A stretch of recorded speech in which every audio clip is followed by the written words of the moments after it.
Amin Hannan Chowdhury is a comedian and a creator based in Dhaka, Bangladesh. His line of work is interesting because he started off helping other creators from behind the scenes, or rather behind the camera. It was only recently when he took the leap into being a creator himself, but perhaps more interesting is his rise to prominence as a stand-up comedian. Now, he started working alongside Ashik, another rising comedian in the scene, through their self-titled duo Tags, which is Amin and Ashik, created skits online. Now, the stand-up comedy scene in Bangladesh is very fresh. I mean, there's been some comedians here and there over the years, but it was nothing to the level where it is now today. And I think it's safe to say that Amin and Ashik, amongst a few others, had a significant part to play in laying the foundation to where the scene is today. Now, I've always taken a keen interest in the world of comedy, but with the rise of social media, it requires a different approach as a creative and as a creator to be a comedian. I think there's a fine line of being just funny versus being a professional or an aspiring comedian. And I want to explore that side of it in this conversation. So in this episode, Amin and I go in depth about the creative process of writing a joke, what it's like to do stand-up comedy in a rising scene, and how to deal with people who don't find you funny online. Without further ado, here is Season 3, Episode 4 of State of the Creators featuring Amin Hannan Chowdhury. Hope you enjoy the show. This is The State of the Creators, a show about creative individuals who are on a quest to build something out of nothing.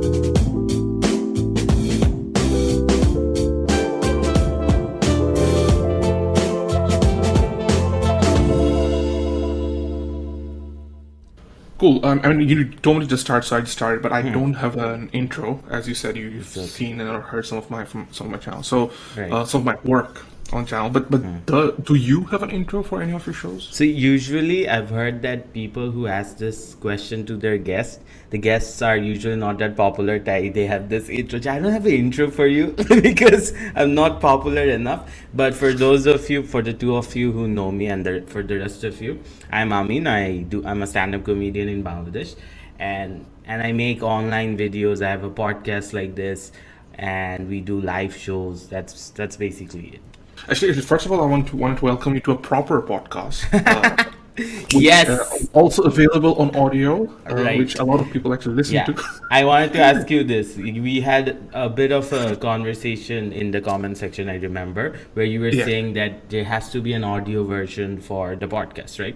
So I mean, to call it a podcast, which is why I think you guys are safe, because you call your show just like a podcast. Yeah, just like a podcast. Yeah. Exactly. So there's an explanation. You are out of the equation. My rant was against everyone else. So, you mentioned that you are a stand-up comedian and you make shows. So the idea of stand-up comedy is fairly new in Bangladesh, specifically in Dhaka, to be more specific. So what prompted you to think one day, wake up and be like, you know what, I'm gonna get up on stage and it's funny you asked, but I'll have to put some context here. So the comedy scene, you know how the comedy scene in India is pretty big, right? Funnily enough, we started before the Indian comedy scene. So we started in 2010, and back then Indians didn't have a comedy club. Even the Canvas Laugh Factory, they didn't even have that. So we were actually earlier than the Indian comedy scene. And in fact, the popular comedians now, they used to perform in Bangladesh. So you name Saurabh Pant was here, some other guy was here, and I wasn't in the scene. I was probably in school back then. So then it sort of died down because now I have to mention Navid Mahbub. He had a club and he had to shut it down for political reasons and other stuff. So we went back to zero, because you need a proper club to run a comedy scene. So I got in this game. It's very interesting. So Ishfaq, right? The guy I do. Yes, initially from Dhaka. Yeah, the Bablu character. So I knew him from Chittagong. So I messaged him. So I said, dude, I wanna see what you do. I know you're a comedian. I wanna check it out. So, and I still have this screenshot where he says, "Come prepared, I'll put you up." I'm like, what? I don't want to do this. I went there. It was an open mic. Open mics is basically, it's a free show where anyone can get to perform. You get up on stage, and talk. So he didn't tell me. He puts my name on the list, and you can, they select randomly. So there's five or six jits there. So you put your name, and just start calling your name randomly. And I still remember it was in Gloria Jeans, and I think there were about 10 people, and the first jit, I was the first name they called. So that was the opening act. And opening act is the worst time to get on stage because everyone's nervous. So I just went there, I did some of my jokes, and I killed. Like, everyone started laughing, and I'm like, okay, this is new. This is very, like, I love this. I want to keep doing this more. So I kept on doing it, and now we have a scene. Yeah, because I think in 2017 there's actually this thing called Stand Up Dhaka or something like that. Stand Up Dhaka. I've seen a little bit of stuff from Navid Mahbub as well, but I don't recall the scene being as, what's the word? I want to say vibrant as Right.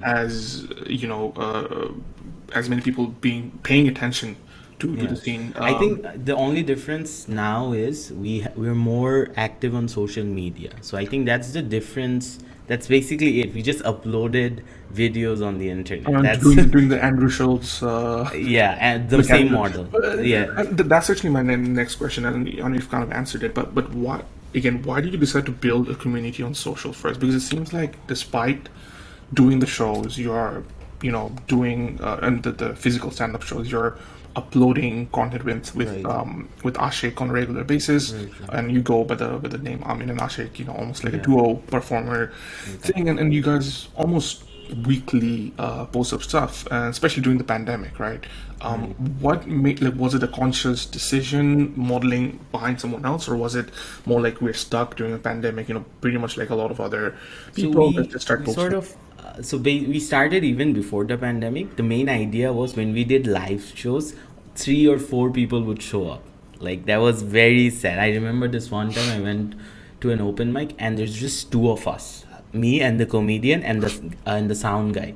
So it was pretty bad. So, and I knew Ashik Bhai was doing it, I think, for 5-6 years already, Right. and he was really good. I've seen him live. I knew he was good. So I'm like, this guy is a 30-year-old. I need to make sure he's on social media. So I decided, dude, let's open a YouTube channel. I'll manage everything. I know how to make content. I know the digital space very well. Yeah, I'm the StreamYard guy. I have a StreamYard account. So I'm like, dude, let's do this together. And we started uploading. And the only goal was, the idea was, if we can sell 100 tickets to our live show, we'll consider it a success. And we sold about 2,000 in the last tour. Yeah, so that was like, we didn't know we could do that, but then we knew that social media was the game, right? So how much of an impact do you think like social media has had on that scene? Because so you say, like, if you were to say, in percentage, like, say social media versus anything else, 95%. 95% is, in terms of getting people to the live shows. I think 95% goes to that, and I think the other 5% is the venues and, of course, the branding. But if you look at the first few shows that we did, I think, so there's a couple of landmark events. So one is the Amin and Ashik tour that sort of got a lot of attention. Second is the Navid's Comedy Club thing, a solid venue. That's number 2. And there were other few ventures. There was Third Space, I remember, where we used to perform. So earlier, no one would give a shit about stand-up, right? Yeah. So what we would do, we'd put popular musicians, and we'd sell tickets through them, and we would perform in between. Right. So let's say, I know Anika Rashid was one of them, Pragata. They're popular musicians. Yeah. So we'd put them on as headliners, and we'd perform in between. And people would love our shows. So then slowly we started promoting stand-up, and now it led to what it is now. And I still think it's still not a thing. Right. It's not there yet, but we're getting there. So I think even prior to you guys being active on social, like I remember Right. seeing some stuff from Dhaka stand up themselves, right? Or stand up Dhaka Yeah, yeah. themselves. They would post like little clips. Even Navid Mahbub would used to post almost like late night talk show style Yeah. shows online. What did you do differently that worked for you and didn't work as well for others? I think we were very authentic to what we did. I think we were very original. I think that's something like. Even now, when sponsors reach to us, we say no most of the times Wow. because of the shit they. It's not like a lot of sponsors reach out, but the amount that we get. But I think we were very authentic. Right. We were just being ourselves. What we did, like we're the same person offline. So I think authenticity has worked for us. I mean, And it's, you've it's not built like a fairly good following, you individually, Ashik individually, and even together, Right. even the tour you did. So, which video? What was the first videos you saw? of you guys, Yeah. the first video that I can recall that stuck with me, I'm sure, because on social you kind of see things and forget, but the yeah, one that yeah, I can yeah. remember that stuck with me was the food, the The different restaurant food video. restaurant one, which Yeah. was freaking hilarious. I think it was one of your Yeah. best videos Right, as well. right. And we almost didn't upload that video. It's funny. Like we didn't like the edit. So here's the question: why didn't you want to upload at first, and what made you upload it? Yeah. So first is we shot the video. I think in somewhere between Jan and then. So what happens is Ishfaq is the guy who does. He's really good at making sketches. He's a very good actor. I'm a terrible actor. I don't know how to act. Ashik Bhai is okay. He was good. He got better with time. So I think we recorded it in mid-Jan and we uploaded in I think sometime around April 1st. So about 3-4 months we didn't work with it. We just didn't. It wasn't working out. So I saw the first cut and I was very disappointed. I'm like, what is this? This is terrible. So I sat with my editor and we sort of cut a lot of jokes. It was an 8-minute video. Yeah. And we shrinked it down to I think 3 or 4. So I think Well, they would it be was something. I wasn't feeling it. Yeah, but yeah, it paid off. So everyone I talk to now knows us from that. video. Actually, as you were talking, I think there is this almost like a random memory in my head of Ashik wearing suits and doing like TV show kind of. Yeah. So it was a disrespectfully series. Yeah. Yes, So that was prior. I'll- Obviously, I'll- that was ages ago. yeah, that was I think no that was during the lockdown. Right. So that was after the Oh, restaurant wow. video. I'll tell you this. So Okay. even before the restaurant video reached around 1.1 million views right now. And even before that, we had 2 viral videos. We had Abhodro Prem, which was I think did about 500 to 600 Sure. views. We did a Dhula Bali, a music parody video Yeah. that did about 2 million views. And no one knew us because we just wrote the songs. We weren't part of that video. So we were just writers. The main character was Ishfaq.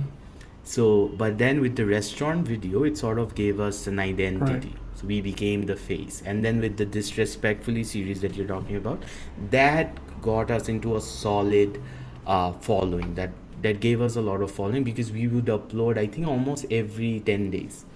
So people started expecting, and we did about 10 episodes. Right. I mean, the context of comedy or humor in the digital landscape in Bangladesh isn't new, right? Because I remember, Right. when I've been pretty much active in the 2009, 2010 scene on social media, you had things like Rantages and Moja Laws and a few random like. Mojalos. I love those guys, man. Yeah, like Rantages, I remember doing, I think one of the first few doing very crude, dark humor. Like they had a website dedicated to just crude humor, and even back then I'd just be like, whoa, like this is pretty serious. But even cool, after yeah. that, with the rise of YouTubers, I think with Salman and the Bhai brothers, the early adopters, everybody kind of moved toward doing skits, right? And even now, when you look at the landscape of digital content in Bangladesh, everything's from the top to bottom, even in the mainstream acts or the YouTube natoks, right? Like it's always geared towards turning to something something funny. How do you differentiate yourself in that landscape? So before I answered this, you asked me that this is why it took us a while to sort of make stand-up comedy a thing. For you, you're privileged enough to know what stand-up comedy is. For a lot of people, they don't even know what we're doing. Right. I remember when I went to Chittagong, we had to tell them that, listen, these are jokes. Relax, enjoy. You're allowed to laugh. In Chittagong, they weren't laughing. They thought it was disrespectful. Of course. So it was that bad. So we had to educate them. Yes. So the challenge is even bigger for us. Now, for us, I think, so we tried a lot of things. We didn't follow a template. If you look at all our videos, we started with a music parody. We did a sketch, and then we did another music parody, and then we did I think mockumentary, and then we did a late night sort of a show, and then we did the podcast, and then we started doing stand up. So we tried a lot of things, but we made sure that the main element was stand up. Right. Like everywhere we go, we promote that. Listen, we're not YouTubers, we're stand up comedians. That also justifies the number of subscribers on our channel. So when we say we're comedians, they see that's the differentiator. Right. But in terms of content, we never wanted to cater to the masses. I think most people make that mistake. So even if I look at your content, I know you don't care about the numbers. Like I can tell that, because if you did, you'd start doing it in Bangla. You wouldn't. Yeah, right? yeah, of course. Yeah. Right. So I think we stick to that this is our niche. These are the guys that don't get offended easily, and we sort of cater to that. I think that's a big So I think differentiator. that there's two parts to this, right? I think one, as you mentioned, that you don't want to cater to the mass, but at the same time, you are trying to go out to Chittagong and places where people don't know what stand-up is, and you're kind of changing that mindset, right? So you kind of have to do Right. two things at the same time. Is there a part of you that wants to just stick to one and not care about, because I know you said you don't want to care to the mass, but I think to be successful in the grand scheme of things, some level of mass infiltration Is to happen. required. Yeah, for sure. I think it, even if we cater to the niche that we want to cater, it's still big enough for us to play in that field. But I think we don't want to be those guys that cater to the mass. Someone else will, some Right. other comedian will be there who can relate to, like, let's say, more people than we do, and someone else will do it. But right now our job is to make sure stand-up comedy is, we take this to a point where we can make this profitable. And we know we will never make money from stand-up. We will never. That's not possible, at least not in the next 5 years, but the next generation of comedians will. That's I think something I that want is to un- touch on later in this. But you mentioned about people getting almost angry when they see you perform because of the jokes you tell, right? So it obviously means that you are kind of ruffling a few feathers with a few controversial topics. I know in one of the interviews you mentioned that you try to stay away from controversial stuff, but I mean, I've seen you guys get into trouble here and there, and of course, always yeah, happens. and especially on This social close media as to well. With at least when you're going to a certain venue, you kind of understand what kind of people are going to buy your ticket and come to the show. With social media, it's everyone's game, right? Even though bubbles exist, but sometimes a joke can be taken out of context and taken for it. So why the decision to joke about certain topics, knowing that it can be controversial, especially in Bangladesh where certain topics are very taboo still? I think it's a challenge as a comedian, that if you can make a room of, let's say, 100 people laugh in something that's a taboo, and that's even, we all know what's going on, right? We know what's happening inside politics, we know what's happening inside religion and things that we don't want to talk about. But when a guy has the guts to say it, it's just even funnier. It's like, can I, as a comedian, can I make a joke about something that's a taboo and make a room full of 100 people laugh? if I can do that, that's a huge deal, right? And it's still a low risk thing in an offline show. In a podcast, it's a whole Yeah. new game. We've stopped being those guys. We can't now that we have a certain number of people Yeah. watching us. We have to censor ourselves. And I think and do you find yourself struggling to balance the two acts of being safe and pushing the envelope? Yeah, I think it's because you don't know where the line Exactly. is, right? It's where you Like draw anybody the can find anything so offensive. So how do you, as a comedian, or exactly. when you're writing something So there's three things we know that are like that is where we draw the line, sort of. Sort of. I'm saying in context of sort of, yeah. We don't know, we don't have any self-control, but we sort of draw the line when it comes to religion, politics, and I forgot the third one. See, this is a problem. But see, as a content creator, right? You wanna do things different, right? You as a creator. That's what, as comedians, we also want to be those guys that do things Yeah. differently. And it's not like we're doing it just to be controversial. It's just that it's a challenge. It's a thrill. I have to mention, Anand. I've seen Anand his does a name joke. pop up in, but I Yeah. haven't followed his work. Yeah, he's a stammering stutter, or he's a comedian. So he does a joke about religion, but he wins both the parties, and it's beautifully written, and it's one of the best things as a comedian you can achieve, where you win both the crowd and not offend anyone, and also make a lot of people laugh. So I think it's like, can I do that? That is the challenge. This is the part where I'll be a little bit, might come off a little bit offensive, in the sense that I mentioned, I love some of the stuff that you have done, but there are certain things that I don't enjoy, right? A lot of the Fair.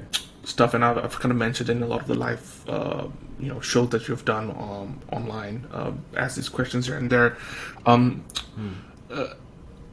Me, obviously, I'm not your target audience in a lot of ways, and there are many people who don't find your stuff funny. There's recently the stuff that went around. A lot of them. A lot of The stuff that went around about making one of the comedians quit if you pay. Like he'll pay to make him quit or something of that sort, right? So things of that nature, when you see these pop up, right? I'm gonna break this down into two parts. The question. The first is, how do you first of all handle the criticism? So because when you're putting yourself out there, you're quite vulnerable. You're opening yourself to the world, and then pretty much almost under every video, I do see people just saying, "Oh, how is this funny? It's not funny." Yada yada. So how do you handle the criticism? Number one, and number two, what makes you think that this joke is good, or when you're writing it, you go, "Yep, this is the one that's gonna work," right? So how do you go about that? Yeah, before that, can you answer me why you didn't like that video? The one where we raised money so that Oh, no, that wasn't the video I didn't you find like- funny. I said that that's one of the things that people, like, that someone did to make someone quit. So Right. that's the level of criticism. Like that got quite popular. Like that got quite viral. There's a few videos- But I personally found that hilarious. No, that was status, a but funny then we status, wanted right? to- Right. It was more so Yeah. that that's the level a lot of people would be willing to go in terms of criticizing the work that you do, right? So how do you react to that? The problem is when it's no longer a joke and they mean it. That is when I agree, you sort of and that's the take thing. a Like, step I back. grew up watching a lot of Russell Peters stuff, and in my early 20s, and I still remember, like, I saw him live as well. Who's your favorite comedian? Oh man, right now it's hard, right? Because I pick like random pieces. I don't go to one person. But if I have to, say something as recently as one that made me piss myself laughing was Karunesh Talwar. He did this Karunesh MasterChef Talwar, thing, and I don't even understand Hindi that much, but I remember just like What a laughing beautiful my set. like me and my wife, we were just like going crazy about it, right? It was hilarious. So uh, little moments like that I can pick, but I follow Andrew Schultz and Dave Chappelle, and sometimes I'll go Russell Howard. And Dave Chappelle, so the these are like OGs. the big names out there. In Bangladesh, obviously, it's still a very Yeah, we're not yeah. there yet, dude. It's just we're just No, no, three of year course, of olds course. So, in so, so, terms of so, I guess comedy my ages. point Yeah, is like obviously I'm not being catered to by the current scene, and I don't have to be, right. Like right, nobody has any duty to do that for. But when people right. criticize a certain level, at a certain level, how do you then respond to it, and how does that make you feel in terms of the work that you do? So, in terms of criticism, like, so I have the YouTube comment section on. So every day there's someone or the other commenting shit. So I'll tell you a simple example. So the other day I That's went to this unhealthy as a restaurant, and creator. That's yeah, I unhealthy. know. So I switched off the Facebook notification, but YouTube, we don't Sure, get a lot of comments. So I need some sort of feedback, right? So I kept that on. So fair. I was coming so I went to this restaurant, and the waiter reached out and said, "Hey, are you a TikToker?" And I took offense. I don't know why. It just came natural to me. I'm like, what? And then I was like, yeah, I make TikToks here and there, but I don't like. I'm not a solid TikTok creator. So as I went home and I opened my TikTok, and this is crazy, right? I saw that my last video got around 13,000 views, and this is a Right. TikTok account, okay? And then I scrolled down, and one of my stand up got Wow. 150k views. It's currently doing 160k. And then I realized, oh, saw that Right. video, and then she recognized me, and I was very excited. I'm like, okay, stand up is finally Yeah. growing, people are recognizing. And then I went to the comment section. Dude, worst mistake you can do as a creator. Every comment is about hating. What is this guy doing? Why are you bullying him? So I did a bit Sure. of crowd work, and all the comments were, this ain't comedy. The comedy mane ki bujan, this is not funny. And it was just a basic joke Right. about his accent, right? And they got offended. So if I get criticized for this way, I know they don't understand the art form. I can't take criticism from them. But if it's someone like you, let's say, who has a bit of knowledge, or you can pinpoint where what you didn't like, or let's say Mm. it's constructive, right? Then I sort of look into it. I look back, but then in Yeah. most cases I No, no, don't care and I think that's a because great way to as look a at it as well, comedian, as even as a creator, right? Like who's your audience, right? And I think once you can right, define as a creator that okay, my audience is X, Y, Z, any criticism right, outside of it, I don't care. But anything that comes within is yeah. important. But that brings me to another question. This is something I ask everyone on the show, right? Is what is a quality joke to you? I don't think there's a benchmark. So there's certain jokes. Let's say, there's a common joke that Uttara is gram, right? Yeah, yeah, That's a common joke. The first time we heard yeah. it, we found it funny. But now when we hear it, it's no longer funny. It's an obvious joke, right? So that is because you've heard that joke, but now you're looking for a better, within the same premise, you want a better joke. So Yeah. we call it layers. So this was layer one. This is version one. Now you're looking for, let's say, Dokhin Khan is gram. Now the recent joke is Dokhin Khan is gram. So that's like a level up Right. to the Uttara joke. So it's all about what you can connect to. If I find something funny, I say it. If 10 people will find it funny if I find it funny, and then I test it. If it doesn't work, But it doesn't work. In most but cases, do you feel it like doesn't. there's, as you mentioned, there are layers, right? So if something is low effort versus something is high effort, don't you think something that's high effort, you kind of thought about it, it's more. How do So you like you said, like measure the effort? like the whole idea of a certain place being uncivilized or something like that. That's a basic premise. Yeah, So once you kind of layer right. stuff on top of that, like, I'm not trying to say that anything complicated is naturally good, but when you see Right. someone with a dark complexion or someone who's on the healthier side, the easiest joke you can think of is, oh, that person is fat or that person can't be seen in the dark, right?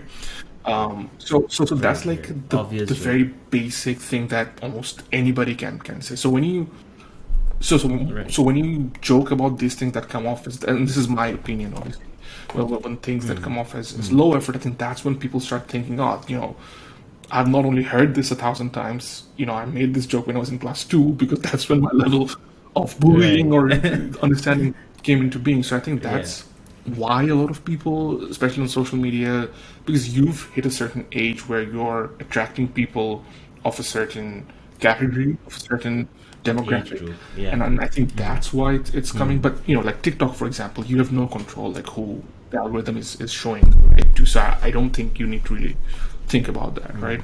Funnily enough, if you really look at the Bangladeshi audience, they still laugh at that dark joke.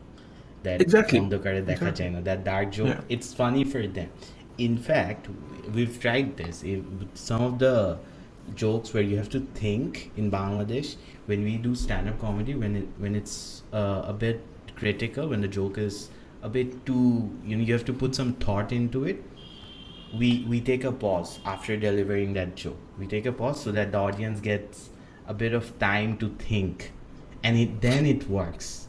If I don't take a pause, they don't laugh, and it has worked for me, Ashik Bhai, Anando. We've discussed this where they need some time to think.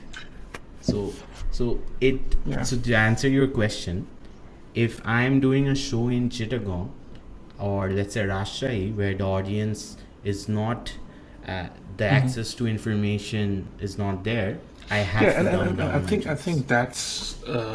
that's a great humanitarian work that you're doing, right? You're kind of checking your level of comedy to cater to. Again, I think when you Right. mentioned that you're not catering to the mass, I think that's a bit inauthentic, because I think you are in some ways catering to the without even realizing it. I guess in some ways, but I think Right. when I say about, yeah. No, I'll tell you why. I'll tell you why we say that we don't cater to the mass. Because if we wanted to, start making more jokes that are basic, that are something along the lines of, Yeah, let's say, dark jokes, where the like on so we YouTube. could do that. On Say YouTube, for sorry to cut you off, but example, on YouTube yeah, there's this go for thing. it. I think Mosharaf Karim did this natok called Uganda something, right? Like extremely racist in the grand scheme of things. The entire thing is about being dark, right? It's racking up hundreds of thousands Exactly. of views. So for me, that's low effort, right? And I, but even though Right. that pleases the masses, so I get what you're coming from. That you can even go lower in the spectrum and try and please like a whole other world. So yeah, I think you're right. But then my question to you is, who decides it? Who decides what is low effort and what is not? So so How do look, you so for decide that? example, with objectively, like I said, right? I think art form. A lot of people say it's subjective. I don't agree with it in a lot of ways. I think your reaction to art is subjective, but art in itself can still be objective, right? Otherwise, art schools, comedy schools, or film schools wouldn't exist, because there are some objective elements to it, right? So I think some level of objectivity can be applied to a joke construction, because I know you study jokes, right? When you find something funny, you're thinking as a comedian Right, that, right, oh, why did I find it funny, right? Especially when you're listening to people outside from Bangladesh, right? So with, 100%. say, in the comparison for movies, for example, like Christopher Nolan makes very complicated movies, but in the end, a lot of his movies get a lot of good, feedback by critics, by general audience. So I think there's Right. like a bunch of kind of people. I think depending like who has had some experience, who has had some level of knowledge. So I think you guys are pioneering in this scene. I think that's why it's not being like it's still an open field. But 10 years from now, I think you will be the one to decide what's funny or not, right? I hope not. I hope not, No, no, no, because like that's a terrible you know place what I to mean, be. right? I Because think then, you would be able to, at least from a critical angle, be looking at some jokes and still go like, oh, is this something funny or is this not? And I think there's an audience level who, for example, somebody who listens to a variety of things, it still comes down to subjective preference, right? Like for example, I absolutely loved your the influencer show thing. Like I was laughing. right, Sorry. we hated it. We Yeah, but hated doing see, it. it's So even though it had some basic, like fat jokes and dark jokes, but I think you knew who the crowd was. You knew what would get attention. You like I think you did everything a good entertainer or a good creator needs to do. Like you think of the audience, you think of the levels of jokes and things of that sort, right? So I think there is some level of objectivity that can be applied to. It's funny. It's I like how you noticed the fact that it was catered to that live audience, right? Because earlier when we gave a script 2 days before the show, and they scrapped the whole stuff. Like we made a jokes, and those were really good jokes. I'll still do it, but not in that audience. So we made a joke about all the content creators, and they canceled all the jokes. We had a joke about the Right. politician that was involved. Of course, That was that that has to was be up also there. Yeah. cancelled. So yeah, so answering to the first question, if I have to be the guy that decides what is funny or not, that's a problem. But as a comedian, my real skill is understanding what the live audience is and then doing Yeah. jokes based on that. So if I am performing for, let's say, a school, at a school, I'll know I have to act a certain way. I have to blend in with them. So for example, like, wouldn't you say, I don't know, like Russell Howard's a better comedian than Mosharraf Karim? It depends. If that guy came here, let's say Dave Chappelle comes to Bangladesh and he goes to, Yeah. let's say, Mirpur, okay, where the audience has the Sure, like none of his jokes would right, fly, right? right. Even But for in me, like even for when I watch Dave Chappelle, he makes me think. He makes me question a lot of things, and I deliberately watch Russell Peters. So he's funny, no doubt, but he takes you to different perspectives. Like he shows you different angles that you didn't think of. That is why I like him. And then if I want to watch something that's a bit like, let's say, Kevin Hart, something lighter, then I watch Kevin Hart, right? Yeah, like I think that's probably a better comparison, like Kevin Hart versus Dave Chappelle. Russell Yeah, Howard, sorry. right? Like Kevin Hart to me is not a very good Exactly. comedian or stand-up comedian compared to a few others who take things in a more complicated or not complicated, but more structured, more sophisticated angles, right? Kevin Hart's very surface level, in your face, Flat. straight up kind of stuff. Exactly, right? So with that, I think my, I guess, opinion, or I wouldn't say issue, but my perspective is that as a pioneer, I think if you guys keep catering not to the mass per se, but to an audience that only laughs at, say, dark jokes or fat shaming jokes and things of that sort, do you think the audience will ever get to a point where we are creating stuff from within Bangladesh that can rival on a global level? Right. So yes and no. So yes, because once if you take let's 3 years back, no one knew what stand-up comedy was, right? And with our basic jokes, we took this to some level, let's say level one of the grand scheme of things. We're getting there. Slowly, 10 years down the line, I as a comedian will get better at writing jokes, performing, delivering it, and the audience will also evolve. Look at India, right? They used Yeah. to laugh at Rahul Gandhi jokes. Now they don't. They've evolved as an audience, as comedians. They've all evolved. So I think it'll take some time for the scene to graduate and get there. If you look at our podcast, the listeners know that whatever these guys say, these are jokes. They're not Yeah. politically correct. They won't hold themselves back. And we've done this deliberately. We wanted to make sure we don't want to be those nice guys that you usually see on YouTube, right? So I think if you give it enough time, look at the music industry. Now we're getting there, right? 10 years ago, we didn't have that level of music that we have now. Even though there's this Yeah, argument, no, but yeah. you know what I mean, right? Yeah. So I think if you put enough time, if the scene is there for, let's say, 10 years, it will evolve, and someday we'll compete with the OGs. And How do you approach an idea that comes to your head? what's kind of like the process that goes through? Do Right, you? so I'll show you. So I have like a list of things that happens to me on a day-to-day basis, and then I have stories. So I'm more of a storyteller. I tell stories when I'm on stage, and I find the funny in while I'm doing those stories. So let's say I have a topic that says my first relationship. So I'll think Right. about it, and then I'll start typing random stuff. So Right. whatever comes to my mind, I'll just Right. type. It doesn't have to be funny. Yeah. In most cases, it's not funny. And then I get on stage. I do the whole Okay. thing. Whatever I remember, I do the whole thing, and then I come back. I write the things that are funny, and then I So speak actually to go on Ashik stage Bhai, we sit first, together. even before All crafting right. the joke. So I write whatever I have in my mind, just Right. just to have a basic idea of what I want to talk about. So let's say Sure. if it's about recently I'm writing a joke about legalizing weed, right? That's the new topic. So I have a few angle. I had that in mind. I wrote it down, and then I went on stage. I did that joke. I got 3 laughs. I wrote it down, Yeah.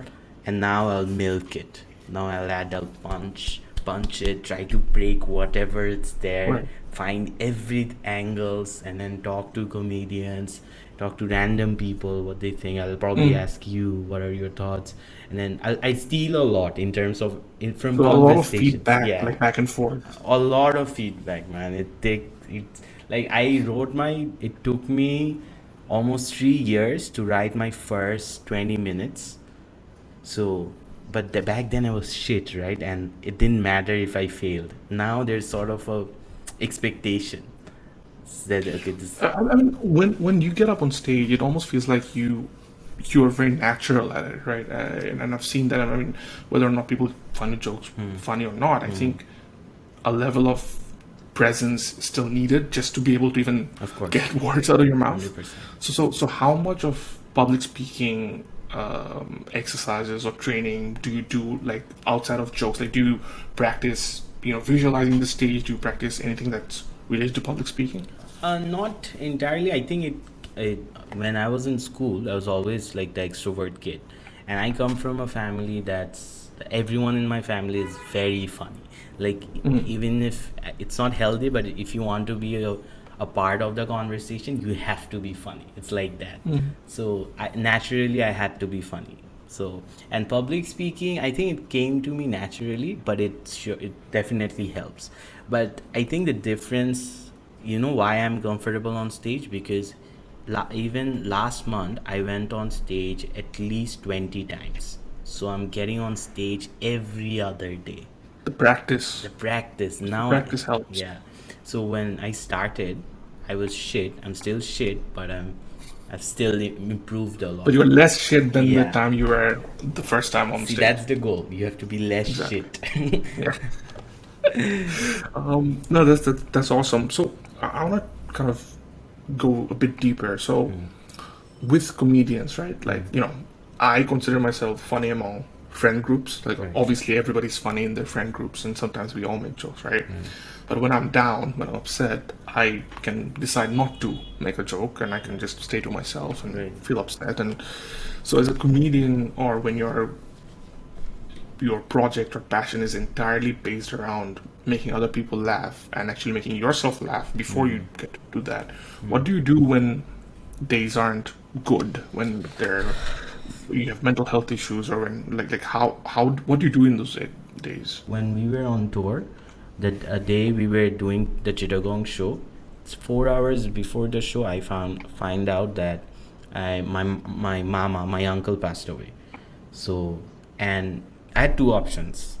I could have gone there and then come back, do the show, or I could have just skipped it, and I skipped it, and I still feel bad, but it was my show, right? People bought tickets because they saw me. It had my name on it, and that was the best show from the tour. It sucks to say this, but I was on stage for 35 minutes. And usually I do 20 on. I was on stage for 35 minutes, and I killed because I was angry, and I had a lot of frustration, and I didn't hold back. So as comedians, it works for me when I'm angry. It really it works for me, and it works for Ashik Bhaiya. Ashik Bhaiya is the funniest when he's angry. But for days when you really need some solid people. Like, I know, like even now, when I'm having bad days, like I'm in a state of burnout. Like I'm doing so many shows, now it's sort of taking a toll. But then I speak to guys like Ashik Bhaiya, where they can understand you. They can understand where you're coming from. So I Do think you, do you switch it up? Like, do you sometimes just take a break from everything, like so comedy now wise? I'm thinking of not doing any shows, but then I keep answering this question that all these years I wanted this life where I would get on stage every day, get to do my art. But now that I'm being able to, why am I complaining? How am I Right. complaining? So this is a question that I'm constantly I think as a asking. creator, I think we all Exactly. have that See, challenge, if right? you had all the money to do content creation full time, would you complain? Would you ever complain? That's the thing, right? I think even like beyond content creation, right? I think with musicians, with any again form of art that requires expressiveness, right, or your ability to express yourself, I think it does almost fatigue you sometimes. Right. So I think if your craft But relies on that right, sword, right. if it depletes, I think it's less about complaining and more about being aware, because it almost like if you don't take a break, your future stuff won't be as good. So maybe Right. sometimes taking a step back and thinking, okay, like if it actually will help me in the long run. So But it's a my tough fear one, right? is if I take a break, the You'll scene just keep will, taking a break. I'll keep, no, the scene won't be there, and then I'll have Anything to that's go good. back to being back in 2016 when there was no audience. And but tell me this though, aren't we doing this, sort of doing this because we get a lot of attention? Like deep down, Yeah. even though we don't say it out loud, but I mean, we get a lot of attention for doing this, right? Yeah, I think anybody who says otherwise is lying. I think like you said, that deep down, one of the reasons, and I think there's a difference, right? For me, one of the reason, and I wouldn't want to say attention, but I think it's more about connectivity. Like for me, when I see, I've worked with a lot of different media stuff, and some of my work has reached hundreds of thousands of views and stuff like that.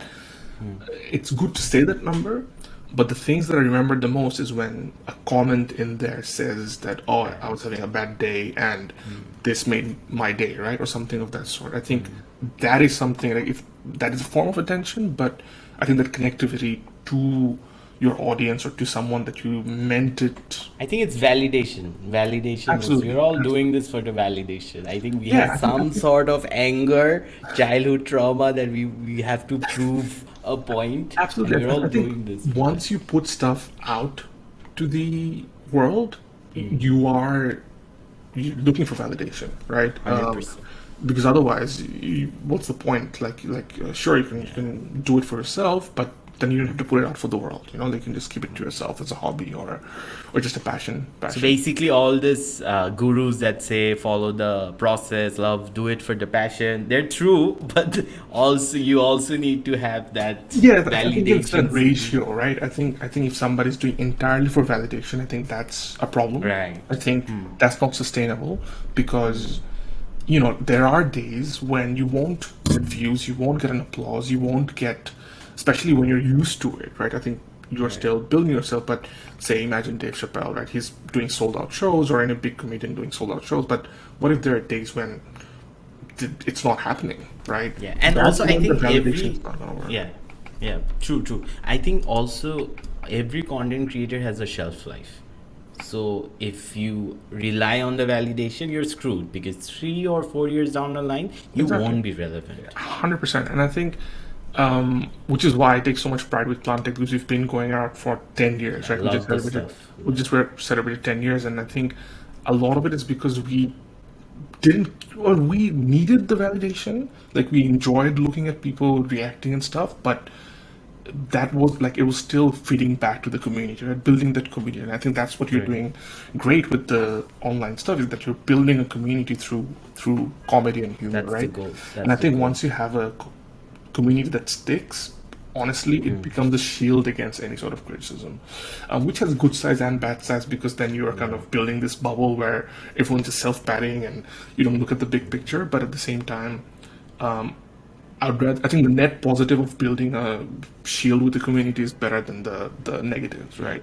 And when you say community, one thing that I've realized is when you have an authentic community, they'll tell you there's no bullshit. They'll tell you what the truth is. If you're wrong, they'll tell you you're wrong. Exactly. If it's authentic, they won't. Because they won't want you to sugarcoat. improve. They want, and Yeah, and exactly. and in almost like a circle, the community also improves. So, Right. one question I want to ask is, what's an appropriate lag time from a traumatic event to a joke in your head? So now it's like, now when something happens, it's how quickly is the next show and how quickly can I get on stage and just do it. Because if I don't, it just bothers me. It's, as a comedian, you have to like, if you're, especially for someone like me who is very, talks about like real life incidents, real life stories, I have to get on stage Right. and joke about it. So it's, So on a it's personal level, if it's very quick for you. But what about, like, I don't know.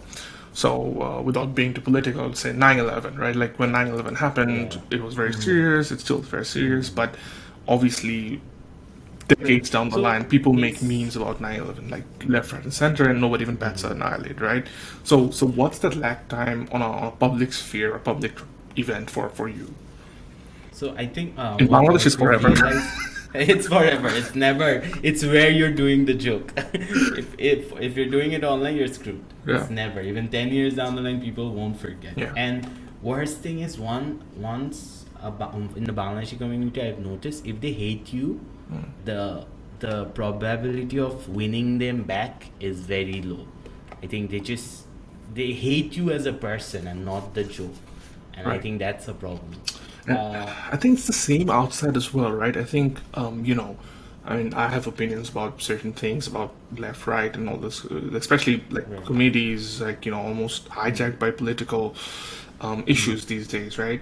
And I think people hate the comedian more than they hate the joke these days. So I think it's a worldwide phenomenon right now.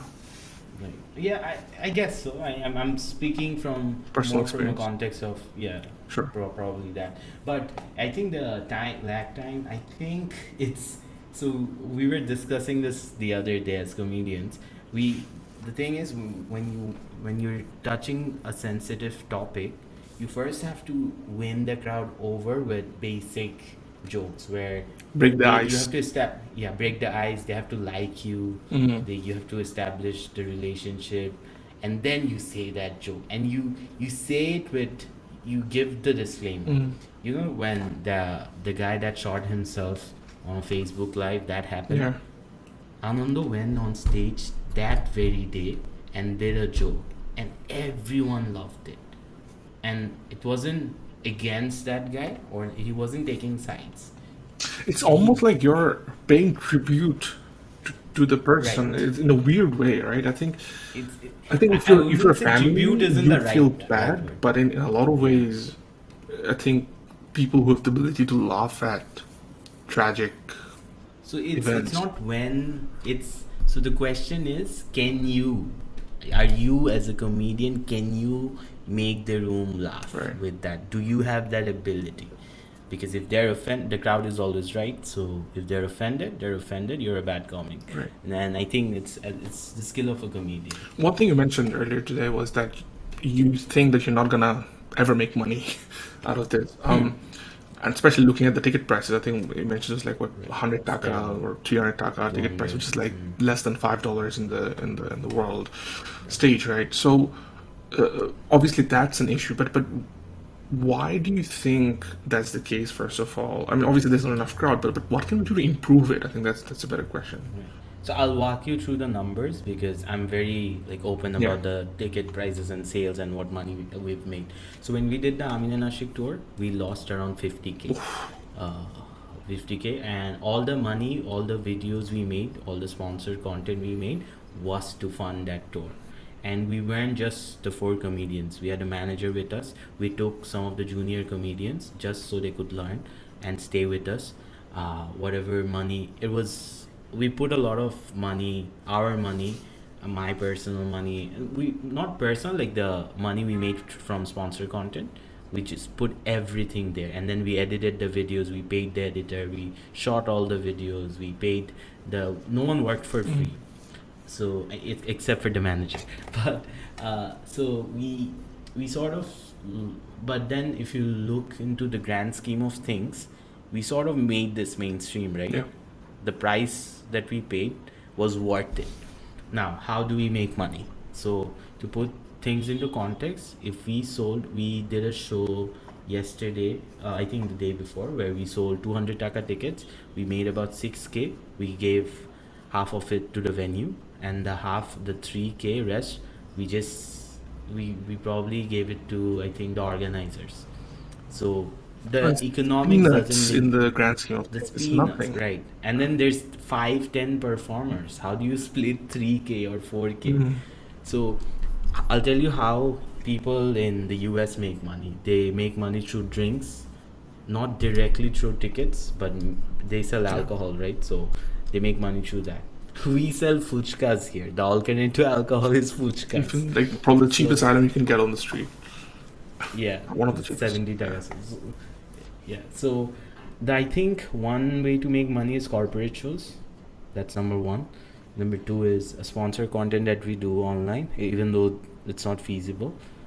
And I think if 10 years down the line, when people will think that, okay, paying 500 taka for a comedy show is worth it, it's like, let's say Ornob, right? If Ornob starts selling 1000 taka tickets, I would pay for it. I've seen him sell tickets worth, I think, 500 or 900 Man, taka. don't get me started on the music prices. It hasn't changed since I was in Dhaka 12 years ago. It's the same. It's the same. It got It's worse. It's ridiculous. But I got know what you worse. mean, right? When you're a prominent figure, Yeah. you can sell certain. Yeah. Yeah, but then Ornob did sell, I think, if I'm not wrong. But thing is, so I don't think, even in Bangladesh, I think another big factor is the economic. It doesn't make economic sense, right? For a student to pay, let's say we do a show in Gulshan, most of the people don't live in Gulshan, so they have to spend a lot in transport. So on average, a student has 250 taka to spare. So if we charge 300 plus the transport, it doesn't make Makes sense, sense. So we have to at least charge 500 taka to make sure everyone makes money, which And we it's can. tough because when you're doing corporate shows or sponsored shows, you have to censor like 80% of the joke. You can't. 80%. I mean, you can be a bit creative in certain constraints, but you really can't bring out yourself to the highest level. Yeah, be original. You can be. So, but then it's in India. I spoke to a lot of Indian comics, and I've heard a lot of podcasts where you do the corporate shows just for the Right. money. You don't care if you have a good show or not. Yeah. You just take the money and then you do your Right. thing. So I think we That model- we have to make this. Yeah, that model will probably work, and then of course. Despite doing that, you the decided to YouTube tour outside of Dhaka, right? Like why the decision? So I'm from Chittagong, so is Ashik, and we have a solid Right. fan base there. So when we did Dhaka and Chittagong, and I think someone from Sylhet reached out. They wanted to do a Right. show. So we were like, why don't we do a Right. tour? A lot of comedians do, and when I said the transport, right, for Dhaka is like it's a huge city where people living in Mohammedpur will never come to Gulshan to watch Yeah. us. So it makes sense for us to go there and perform. So we did shows in Uttara, Mohammedpur, we did everywhere, and then we went to Chittagong. So it sort of became a thing. One show led to another, and it became a tour. Right. Okay, fair enough. And do you kind of perform the same jokes in the almost like how other comedians do? Like, do you just Yeah. It's the template is same, but now we're sort of writing the new. I'm working on the new hour. So is Anando. We're yeah. also all the jokes that we did from the tour. We're not repeating those. We're working on the new stuff. What happens when See, yeah, that's the thing. That's the thing, right? The people don't get it. You get it. Like you know, it's normal to repeat jokes, but people just expect that every time you get on stage, you're say something supposed to new? say new stuff.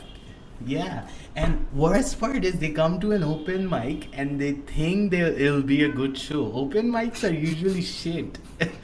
so so we are now every time we do an open mic, we have to educate them what is an Right, open mic. See, this is a free show. You can't expect a good show. I am trying my stuff. If you want to see solid stuff, pay right, for right. it. No, no, So now, and I think that also kind of came through, like learning experiences for me as I started following other comedians worldwide, right? And I think that's a lot of template that has helped me become I guess, a more conscious audience. uh, understand the Exactly, art right. form And I better. think I Yeah. think that's another thing as well is how people consume content in Bangladesh needs to change. I don't think it's a one way street, right? I think as creators we have to play both the game in doing stuff that we want and also educating them. Because otherwise, and I'm not trying to say that we have to be at the same level or that Dave Chappelle is like the number one comedian in the world, but I think we need to get to a point where we are talked about or in the same breath as leading artists around the world, and Right. be it any art form. And I think like the history of comedy in Bangla specifically. I remember reading like Nasiruddin Hoxha's jokes as a kid, and I used to Right. laugh like crazy. And then usually newspapers would have like Alpine, or like would have like a joke section. Like, Do you know Hanif of course, Shanker? yeah, I was gonna come to that. Like Hanif Shankar, even like Humayun Yeah. Ahmed's natoks, right? Like some of them have such Right. deep, exactly, Hilarious. right? So it's not like comedy never existed in Bangladesh. It's what you're doing is a new form of it. So I think it will also take people certain time frame to also get used to it. But I think what you're doing is great. Is educating them as well. Like, look, hey, this is how it's supposed to be. Because otherwise, people will kind of still expect that that same old format everywhere. It's just like music, because Yeah. So when you artists go they on tour, they're not playing a new set in every city. exactly, and it's not like you can ask a comedian Come up to. with new You jokes don't on the want to road. listen to the same thing again. From Yeah, Mohammedpur Dhanmondi, you you have can to make a new sing. joke. It sucks, but then it is what it is. We'll get there. We'll get there. I'm optimistic. But you mentioned Hanif Shankar. Like my one of my bucket list is to open for him or do a show with him. But he won't. He just wants to do Yeah. it daddy. What's That's his the thing. It's very ultimate goal for you then, like on a personal level? Like, say if you had, no constraints, no resources, issues, what would right. be the dream gig or the dream scenario as a comedian for you? So for right now, my next target is to do a special, as in do a 1 hour solo shows. I'm working on that. I'll probably do one very soon. So that's one, and then I want to do international shows. I want to perform. I want to try different type of comedy. So there's improv. There's a lot of other stuff that you can do. So I want to do that, and I don't know, man, just explore. Like doing the tour was a huge deal for us, if even a year back. But when we did it, I remember when I was done with the tour, I was sitting next to Rafsan. I'm like, okay, now what? This is what we wanted, right? Now what?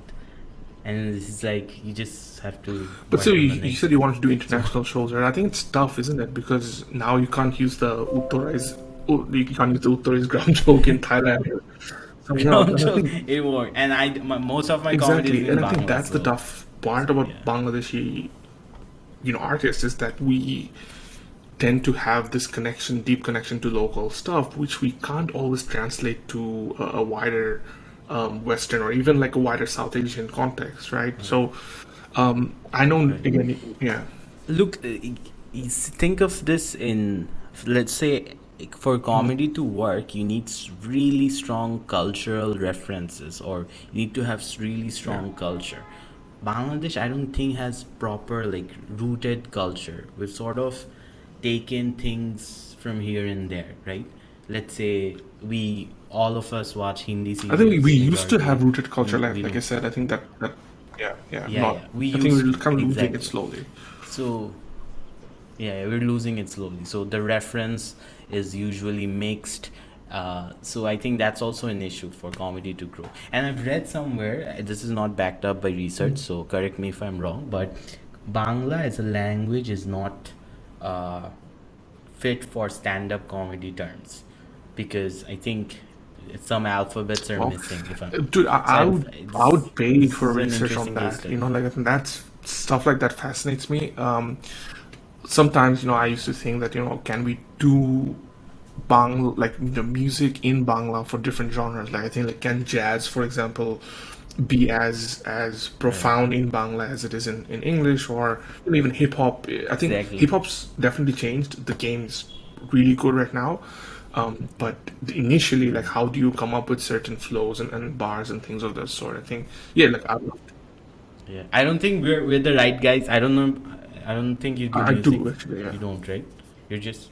Oh, I'm That's not it. aware of it. I'm sorry, but I'm not like, my knowledge is Sure. very limited, so I can't talk about Yeah. that. But in terms of comedy, I was reading this somewhere that Bangla as a language is not fit for stand-up The, comedy. like, So I again, like think I think that's linguistically, I think it would be interesting to do some research on it. So I'd pay for that.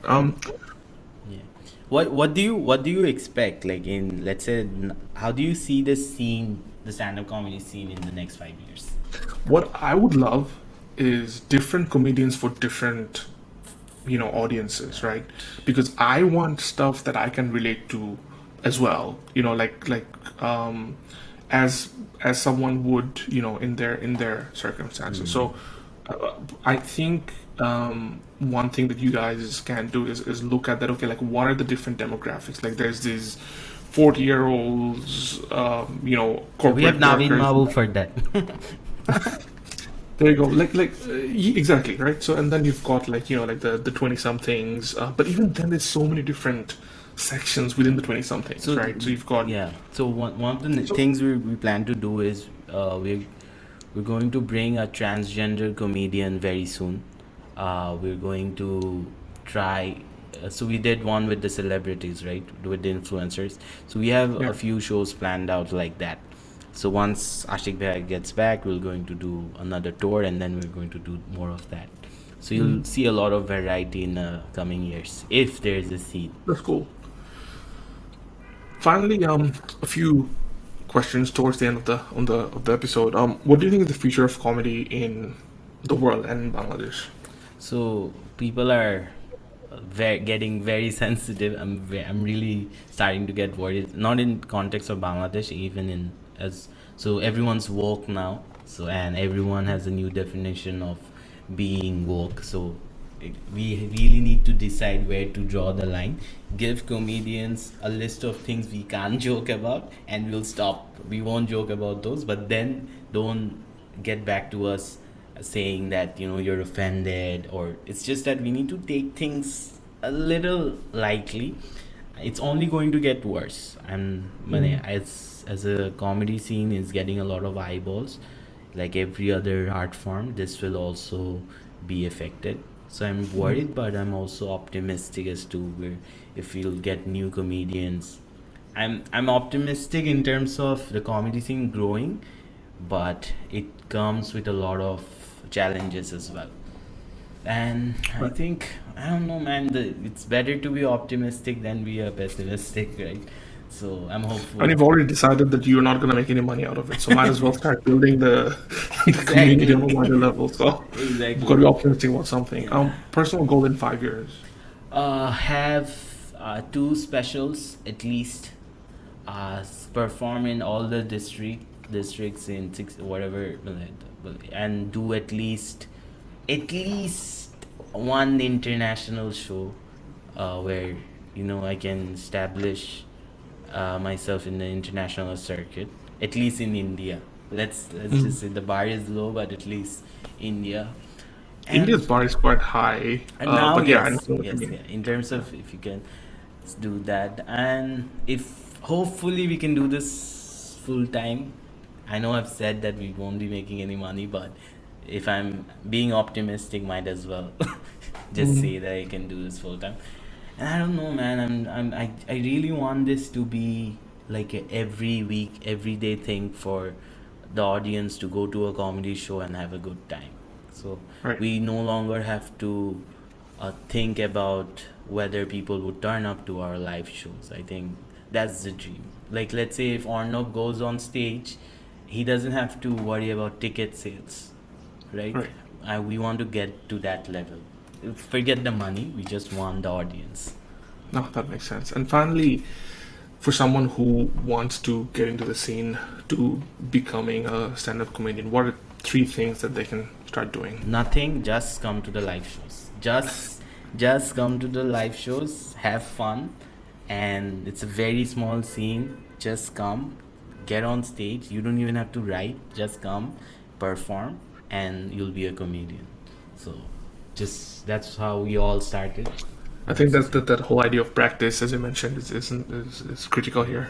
Yeah, but if I had to make a list, see, now I sound very preachy. So it sounds Dude, very- like I think you should be preachy, and I don't think, like, again, I think you have to kind of wear your comedian hat in the sense of, like, be funny about it.